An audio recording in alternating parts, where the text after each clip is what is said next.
नमस्कार, लक्ष्मी में आपका स्वागत है। मैं हूं आपके साथ आज के खबरें डालते हुए देखिए मुख्य हेडलाइंस।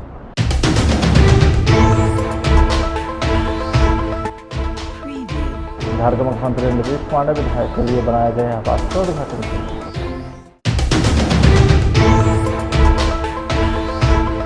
गया धनबाद रोड पर बड़ा हादसा, मालगाड़ी का ब्रेक हुआ फेल, 53 डब्बे पटरी से उतरे।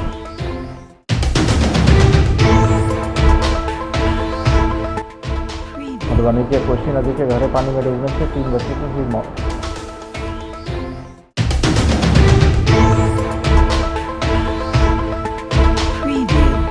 अब खबरें विस्तार से। बिहार के मुख्यमंत्री नीतीश कुमार ने विधायक आवास योजना के तहत विधायक के लिए बनाए गए आवास का उद्घाटन किए हैं। इस दौरान सीएम नीतीश कुमार ने बनकर तैयार एक नए आवास का निरीक्षण भी किया, साथ ही विधायकों को नए आवास की चाबी भी सौंपी। हालांकि मुख्यमंत्री नीतीश कुमार विधायकों के लिए बन रहे आवास में हो रही देरी से काफ़ी चिंतित दिखे। मुख्यमंत्री ने विधायकों को आवास मुहैया कराने को लेकर के 5 साल पहले विधायक आवास योजना की शुरुआत की थी। वीरचंद पटेल पथ पर पुराने बंगला दरबार नुमा फ्लैट को तोड़कर सभी विधायक के लिए मॉडर्न आवास का निर्माण किया जाना है, जिस पर 450 करोड़ खर्च होना था, लेकिन काम में काफ़ी देरी हुई। मामला कोर्ट तक भी पहुंचा।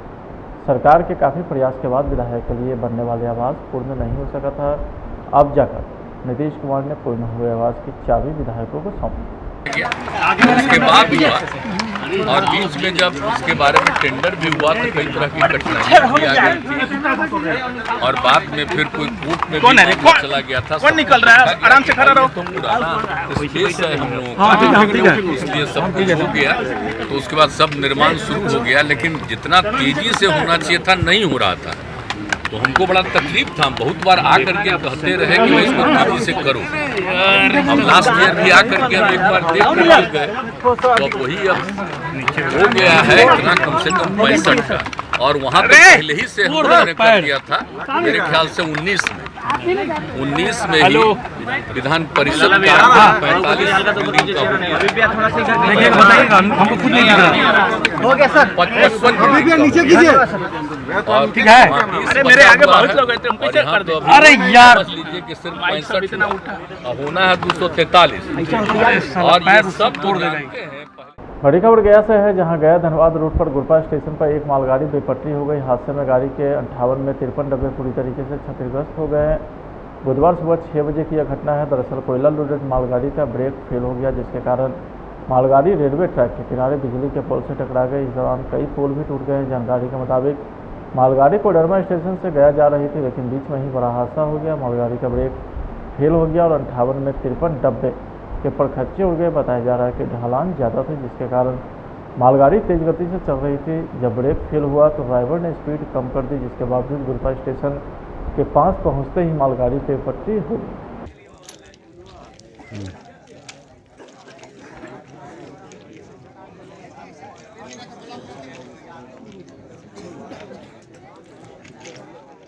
छठ महापर्व के दौरान देश के विभिन्न शहर से बिहार आने और जाने वाले यात्रियों के लिए बड़ी खुशखबरी है। छठ पर्व में बिहार आने और छठ महापर्व के बाद वापसी यात्रा करने वाले यात्रियों की सुविधा के मद्देनजर पूर्व मध्य रेल के विभिन्न स्टेशन के लिए 124 पूजा स्पेशल ट्रेन का परिचालन किया जाएगा। बिहार सरकार ने रेल मंत्रालय से छठ पर्व में विशेष ट्रेन की संख्या बढ़ाने की मांग की है। हम लोग तो डिमांड ही कर सकते हैं। भारत सरकार से लगातार बिहार सरकार डिमांड करती है, मांग करती है, अनुरोध करती है, विनती करती है कि जो बिहार के हमारे लोग बिहार से बाहर हैं उनके लिए स्पेशल ट्रेन चला करके बड़े पैमाने पर विशेष ट्रेन भी चला करके विशेष अवसर प्रदान किए जाएं, ताकि बिहार के लोग जो बिहार से बाहर हैं छठ के अवसर पर अपने परिवारजनों के साथ छठ का त्यौहार भी खुशी खुशी मना सके। ये अनुरोध हम लोग भारत सरकार से करते हैं और पुनः भारत सरकार से अनुरोध करते हैं कि इस दिशा में शीघ्र पहल करके यहाँ के लोग ट्रेन चलाई जा रही है। हाँ। नहीं, ट्रेन कितनी चलाई जा रही है इसकी पूरी जानकारी नहीं है, लेकिन अफरा तफरी का माहौल हम लोग अभी से देख रहे हैं। क्योंकि हम लोग के पास जो क्षेत्र के और बिहार के नालंदा के सभी जगह के लोग बाहर हैं, उनका रोज़ वहाँ से फ़ोन आता रहता है, उनका टिकट व्हाट्सएप पर आता रहता है कि इसको कन्फर्म करा दीजिए। तो इसी से अंदाज़ा लगाया जा सकता है कि जितनी आवश्यकता है उतना रेल परिचालन नहीं हो रहा है, तब इस तरह का अफरा तफरी का माहौल है। उसको शीघ्र भारत सरकार को ध्यान रख करके इसको समाप्त किया जाना चाहिए। बिहार में बढ़ते डेंगू के मामले को लेकर सीएम नीतीश कुमार ने डेंगू की रोकथाम के लिए अपर मुख्य सचिव स्वास्थ्य विभाग के साथ समीक्षा बैठक की है। समीक्षा के दौरान मुख्यमंत्री ने निर्देश देते हुए कहा कि अस्पतालों में बेडों की संख्या और बढ़ाएं ताकि पर्याप्त मात्रा में बेड उपलब्ध रहे और मरीजों को इलाज में किसी प्रकार की असुविधा नहीं हो। स्वास्थ्य विभाग के अपर मुख्य सचिव प्रत्यय अमृत ने डेंगू के बढ़ते मामले और उसकी रोकथाम के लिए किए जा रहे कार्य की समीक्षा नीतीश कुमार को जानकारी भी दी है। सीएम ने निर्देश दिया कि ब्लड बैंक में प्लेटलेट्स की उपलब्धता सुनिश्चित कराएं ताकि मरीजों को किसी प्रकार की परेशानी न हो। बड़ी खबर गोपालगंज से है, जहां पुलिसकर्मी से भरी नाव गंडक नदी में पलट गई। हादसे के बाद 3 जवान लापता बताए जा रहे हैं। जादवपुर के राजबा गांव में शराब तस्कर को पकड़ने के लिए पुलिस की टीम नाव पर सवार होकर गई थी। इसी दौरान गंडक नदी में यह हादसा हो गया। नाव पलटने के बाद कुछ पुलिसकर्मी तो तैरकर बाहर आ गए, लेकिन 3 जवान लापता हो गए। हादसे के बाद मौके पर अफरा तफरी मच गई। घटना की जानकारी मिलते ही मौके पर पुलिस और प्रशासन के बड़े अधिकारी पहुंचे। गोताखोर की मदद से एक जवान के शव को खबर मिले जनक बरामद कर लिया गया था। बाकी के जवान की तलाश लगातार की जा रही थी। नाव पर 7 पुलिसकर्मी सवार थे। दुखद हादसा हुआ है जिसमें हमारे गोपालगंज पुलिस के एक जवान की मृत्यु हुई है। आज शराब की एक जगह से सूचना थी। यादवपुर थाना अंतर्गत में राजबाही गांव पड़ता है, गंडक नदी के किनारे, और हमारी टीम एक नाव पर सवार होकर जा रही थी और नाव डिसबैलेंस हो गई, जिसमें हमारा एक जवान उस नाव के नीचे ट्रैप हो गया और उससे उनकी मृत्यु हो गई। अभी हम लोग लोकल गोताखोर के माध्यम से बॉडी को रिकवर किए और शव का पोस्टमार्टम के लिए सदर अस्पताल लाया गया है और हम लोग आगे की कार्रवाई कर रहे हैं। यादवपुर थाना अंतर्गत एक जगह पे शराब की सूचना कुछ प्राप्त हुई थी। उसी के वेरिफिकेशन एवं रेड के लिए हमारी टीम जा रही थी, जिसमें 15 मीटर करीब चौड़ी नहर को पार करना था और उसमें 4 लोग नाव पे सवार थे, जो कि नाव अचानक बैलेंस खराब होने के कारण से पलट गई, जिसमें 3 लोग सुरक्षित रहे। लेकिन अफसोस है कि मेरा एक जवान अपनी जान नहीं बचा पाए और हम लोग अभी हॉस्पिटल में उनको लाए हैं। डॉक्टर्स ने उन्हें डेड डिक्लेयर कर दिया है। इसके बाद हम लोग उनको फ्रीज़र में अभी बॉडी को रखा है। उनके परिवार वालों को हम लोगों ने सूचना दिया है, आते हैं फिर पोस्टमार्टम होगी और उनको सलामी के साथ और जो प्रक्रिया है पूरे रेस्पेक्ट के साथ हम लोग बॉडी को यहाँ से विदा करेंगे। तो क्या वो जांच होगी कि छोटी नाव थी और कैसे हादसे हो गए, कैसी प्रशासन जांच कराएगी? हम लोग उस पर भी देख ले रहे हैं एहतियातन तौर से भी, और कि किस तरीके से मामला हुआ है, ताकि हम लोग भविष्य में और सचेत हो सकें और बेहतर तरीके से काम कर सकें।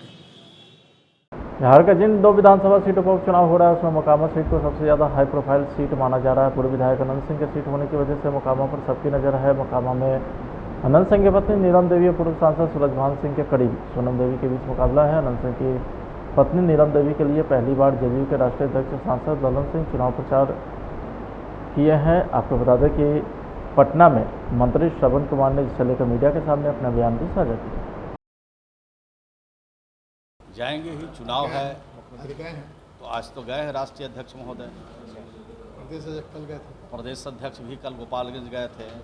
मैं भी एक दिन मोकामा गया था, 2 कार्यालय का मैंने शुभारंभ कराया था। एक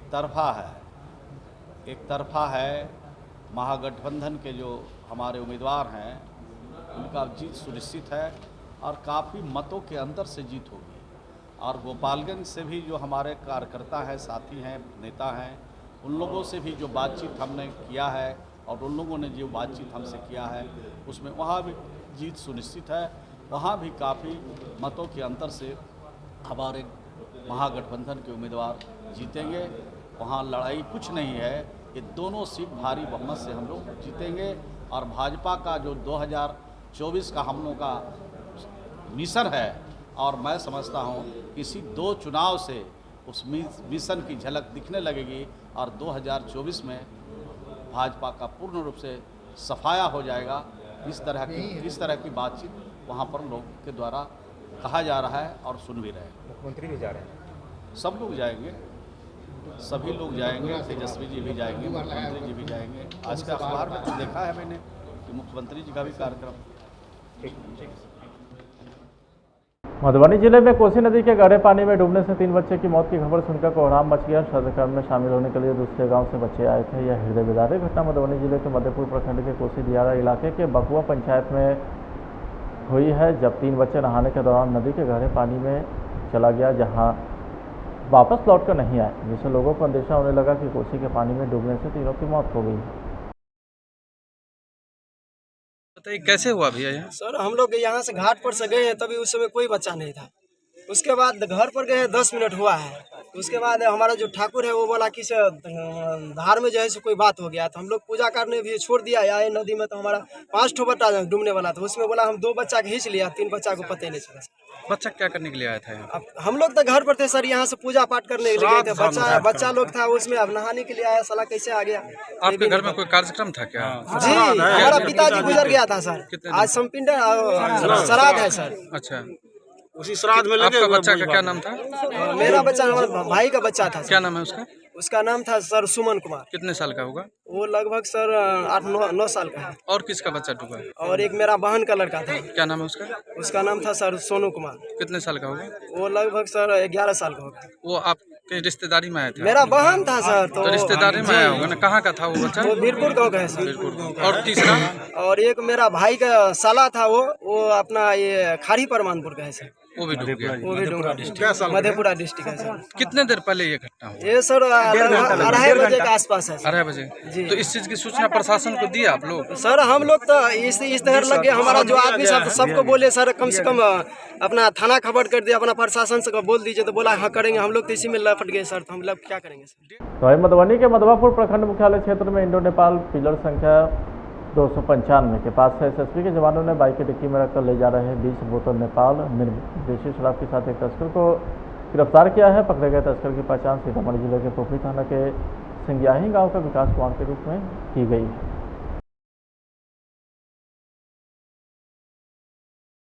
मधुबनी जिले के बीड़ी मजदूरों को मजदूरी बढ़ाने को लेकर यूनियन और दुकानदारों के बीच आपसी सहमति को लेकर के इंस्पेक्टर ने अपने मौजूदगी में नए मजदूरी दर तय कर मजदूरों के द्वारा जारी आंदोलन को समाधान किया है। तो वहीं मजदूर यूनियन के लोगों का कहना है कि अनुमंडल पदाधिकारी जयनगर के निर्देश पर लेबर इंस्पेक्टर के पहल पर महीनों से चल रहे बीड़ी मजदूर के आंदोलन सफल रहा। 1000 बीड़ी बनाने पर मजदूरों को मात्र 72 रुपये दिया जाता था, जो अब प्रति 1000 बीड़ी बनाने पर 100 रुपया पर समझौता हुआ है।